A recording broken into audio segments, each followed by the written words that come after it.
Hi, കുരിശ് junction വേണ്ടിയിട്ട് ജോഫി ജോസ് ആണ്. പുതിയ വീഡിയോയിലേക്ക് സ്വാഗതം. ഇത്തവണ യോർക്കിലെ തീവണ്ടി മ്യൂസിയം എന്നൊരു അത്ഭുത കാഴ്ചയാണ് നിങ്ങളുടെ മുന്നിലേക്ക് എത്തിക്കുന്നത്. ഒരു തരി മിസ്സാക്കാതെ തുടക്കം മുതൽ അവസാനം വരെ കണ്ടേക്കണം.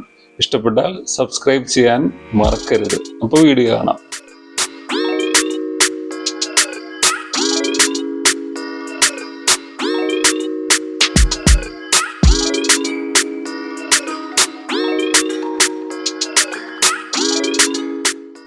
ഇതിന്റെ അടിയിലേക്ക് പോകണം. ഇപ്പൊ ട്രെയിനിന്റെ അടിയിൽ കിടന്ന് നോക്കിയിട്ടില്ല. അപ്പൊ ആ ഫീൽ കിട്ടാനായിട്ട് തന്നെ കേട്ടാ. വീലൊക്കെ നോക്കി, അന്യഗ്രഹത്തിൽ നിന്ന് വന്ന പോലത്തെ ഒരു ട്രെയിൻ കിടക്കുന്ന നോക്കി.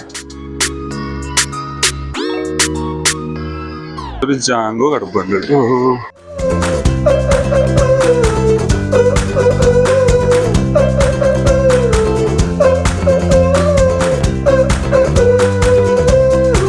അതായത് ലിവർപൂൾ മാഞ്ചസ്റ്റർ ഓടിയിരുന്ന പണ്ടത്തെ ഒരു ചുണക്കുട്ടി, അതിനെ റീസ്റ്റോർ ചെയ്ത് നല്ല പുതുപുത്തനാക്കിയിട്ടേക്ക് കേട്ടാ. ലിവർപൂളിൽ നിന്ന് മാഞ്ചസ്റ്ററിലേക്ക് ഓടിയിരുന്ന ഒരു ചെറിയ ട്രെയിനാണ് കിടക്കുന്നത് കേട്ടാ.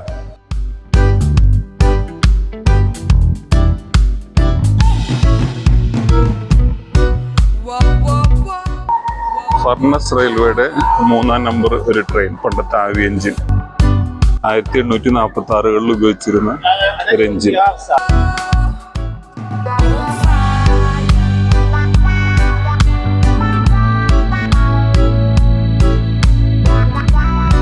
ഇത് ശരിക്കും മുതലായിട്ടോ. ഞങ്ങൾ ഇതുവരെ യോർക്കിൽ വന്നിട്ട് കാണാതെ വിട്ടേക്കുന്ന സാധനങ്ങളായിരുന്നു. പക്ഷെ ഇതൊരു രക്ഷയില്ല. റെയിൽവേ മ്യൂസിയം, അതായത് ട്രെയിനുകളെ കുറിച്ചും ശരിക്കും പഴയ എഞ്ചിനുകളെ കുറിച്ചൊക്കെ പഠിക്കണമെങ്കിൽ ഇത് ഇങ്ങോട്ട് വന്നാൽ മതി. കിടക്കുന്നൊക്കെ ഓരോന്ന്.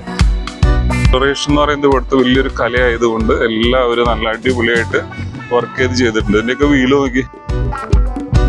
നമ്മൾ ഈ സിനിമകളിലൊക്കെ കണ്ടിട്ടില്ലേ, ഭയങ്കര ഇടിയും കുത്തൊക്കെ നടക്കുമ്പോൾ ഈ സാധനങ്ങളൊക്കെയാണ് പൊട്ടിച്ചിടുന്നത്, കളയുന്നത്. ഇപ്പൊ ഏറ്റവും ലാസ്റ്റ് ഇറങ്ങിയ മിഷൻ ഇമ്പോസിബിളിൽ വരെ ഒരു ട്രെയിനിന്റെ കൺട്രോൾ കളയുന്നത് ഇങ്ങനത്തെ കുറെ സാധനങ്ങൾ പൊട്ടിച്ചു കളഞ്ഞിട്ടൊക്കെ ആയിട്ട്. ഇവിടെ ഈ താഴെ കാണുന്ന സ്ഥലത്താണ് കൽക്കരി ഇടുന്നത്. പണ്ട് കാലത്തൊക്കെ ഇതൊക്കെ കണ്ടുപിടിച്ചിരുന്ന മനുഷ്യന്റെ ബുദ്ധി സമ്മതിച്ചു കൊടുക്കണ്ടേ. പണ്ട് ആള് ഇങ്ങനെയൊക്കെ ഓടിയിരുന്നെന്ന് കാണിക്കുന്നത്. ആ മുതലാണ് തോടെ കിടക്കുന്നത്. മിൽക്കിന്റെ വലിയൊരു ടാങ്കാണ് ഇരിക്കുന്നത്. അപ്പൊ അതിന്റെ എഞ്ചിനാണ് ആ കിടക്കുന്നത്. സോ ഈ പഴയ പണ്ട് കാലത്ത് മനുഷ്യർ ഇതൊക്കെ ഇത്ര അടിപൊളിയായിട്ട് കണ്ടുപിടിച്ചിരുന്നൊക്കെ പറയുമ്പോൾ തന്നെ നമ്മള് കൊള്ളാം മനുഷ്യന്റെ ബുദ്ധിയെന്ന് നമ്മൾ തന്നെ സമ്മതിച്ചു കൊടുക്കും. എനിക്ക് ഓരോന്ന് ഇരിക്കുന്ന ഇരിപ്പ് കണ്ട ഏത് നോക്കി. ശരിക്കും സിനിമയിലൊക്കെ ഈ സാധനങ്ങളിലൊക്കെ വർക്കുകളാണ് എല്ലാവരും ചെയ്യുന്നത്. അതായത് ആർട്ടിസ്റ്റുകളൊക്കെ ഇവിടെ വന്ന് സ്റ്റഡി ചെയ്തും റെഫറൻസ് ഒക്കെ എടുത്തിട്ടാണ് ട്രെയിനുകൾ ഉണ്ടാക്കുന്നത് കേട്ടോ. ഫോട്ടോ കണ്ട ആ മുതലാണ് ഈ കിടക്കുന്നത് കേട്ടോ.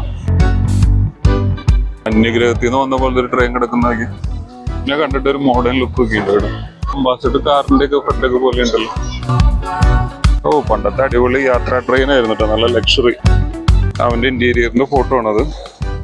1934 മുതലായിട്ട് കിടക്കുന്നത്. ഈ ട്രെയിനിന്റെ ഗ്രേറ്റ് വെസ്റ്റേൺ എന്ന് പറയുന്ന ഒരു എഞ്ചിനാട്ടോ. ഭയങ്കര ബ്യൂട്ടിഫുൾ ആയിട്ടുള്ള ഒരു രക്ഷയില്ലാത്ത ലുക്ക് കേട്ടോ. എന്തൊരു റോയൽ ഈ സാധനമൊക്കെ കാണാൻ.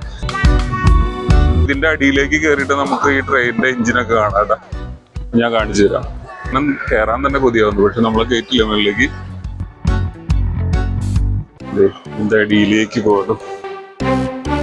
ഇപ്പൊ ട്രെയിനിന്റെ അടിയിൽ കിടന്ന് നോക്കിയിട്ടില്ലല്ലോ. അപ്പൊ ആ ഫീൽ കിട്ടാനായിട്ട് തന്നെ കേട്ടോ. ട്രെയിനിന്റെ അടിഭാഗം ഇങ്ങനെ ഇരിക്കും. നീ ട്രെയിനിന്റെ അടിയിലേക്കൊന്നും ചാടണ്ട കേട്ടോ. ട്രെയിനിന്റെ അടിഭാഗം കാണാൻ നമ്മുടെ വീഡിയോ കണ്ടാൽ മതി. അതേ എല്ലാവരും ഞെട്ടിച്ചോണ്ട് ഒരു കരിമുട്ടം കിടപ്പുണ്ട്. 1851 മനുഷ്യന്റെ ബുദ്ധി എത്ര ഉണ്ടായിരുന്നു. ഇപ്പോഴും എന്ത് പെർഫെക്റ്റ് ഡിസൈനാന്ന് നോക്കി. സിംഗപ്പുലികളൊക്കെ ആയിട്ടിരുന്ന ട്രെയിനുകളുടെ വിശ്രമമാണ് ഇപ്പൊ. എല്ലാവരും പെട്ടിയും പടക്കം മടക്കി റെസ്റ്റിലേക്ക് കടന്നു. പുതിയ മുഖം എയറോഡൈനാമിക് ഡിസൈനിൽ പിറവിയെടുത്ത ഏറ്റവും പവർഫുൾ എഞ്ചിനായിട്ട് വന്ന ഒരു ട്രെയിനാണ്. 1938 ഈ എഞ്ചിൻ വന്നു. എഞ്ചിനീയറിംഗിലെ കുറച്ച് പിഴവുകൾ കാരണം അവർ 1948 തന്നെ പെട്ടിയും പടക്കം മടക്കി വെച്ചെന്ന് പറയുന്നത്. ആ കാലത്തെ ഏറ്റവും പവർഫുൾ എഞ്ചിനായിരുന്നു. വെൽക്കം ചെയ്യുന്ന ഫോട്ടോ കണ്ട. Duchess of Hamilton 1938 star. ഒരു അടിപൊളി ഇംഗ്ലീഷ് ട്രെയിനിന്റെ ഉള്ളില് പബ്ബൊക്കെ ആയിട്ട് ഒരു ട്രെയിൻ.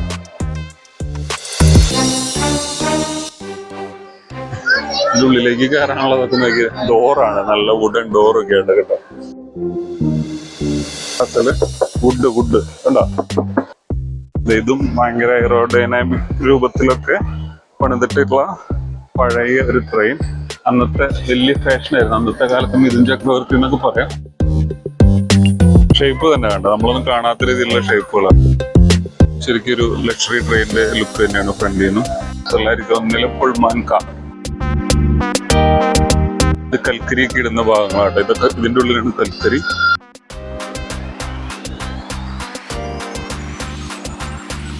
പക്ഷെ ഇവിടെ ഒരു ജാങ്കോ കിടപ്പുണ്ട്.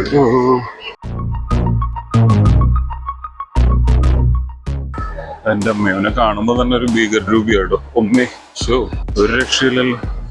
ഇതിന്റെ പേര് KF7. 1935 പുലിക്കുട്ടി കേട്ടോ. ഇവിടെ ഒരു മോഡൽ റെയിൽവേ ഉണ്ടാക്കി വെച്ചിട്ടുണ്ട്. ആഹാ, ഇതിനകത്ത് നല്ല മിനിയേച്ചർ ട്രെയിനുകൾ ഓടിക്കൊണ്ടിരിക്കുന്നു. ട്രെയിൻ വരുന്നുണ്ട്. നമ്മുടെ മുന്നിൽ ഒരു ഗുഡ്സ് ട്രെയിനാണ് പോയത്. പഴയകാല ഒരു നഗരം. അതിൽ കൂടെ ട്രെയിനുകളൊക്കെ വന്ന് ഇറങ്ങി പോകുന്നു.